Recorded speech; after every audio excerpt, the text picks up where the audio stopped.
সমস্ত ধর্মই তাদের সমাজকে তাদের পরিবারকে স্থিতিশীল করার শিক্ষা দিয়েছে।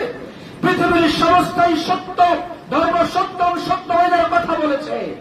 পৃথিবীর সমস্ত ধর্মই রাসূল করিম সাল্লাল্লাহু আলাইহি ওয়াসাল্লামের মাধ্যমে আল্লাহর পক্ষ থেকে আসা ওহী বাণী আমাদের কাছে প্রকাশ করেছে।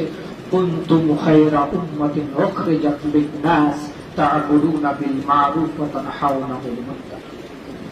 তোমরাই সর্বোত্তম জাতি, মানবতার কল্যাণের জন্য তোমাদেরকে সৃষ্টি করা হয়েছে।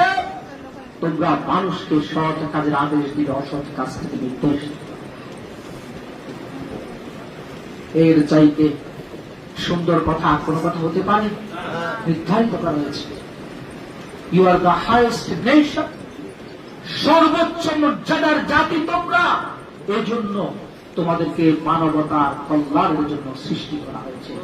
আজ থেকে 1450 বছর পূর্বে রাসূল করিম সাল্লাল্লাহু আলাইহি ওয়াসাল্লামের পক্ষ থেকে বার্তা নিয়ে এসেছেন।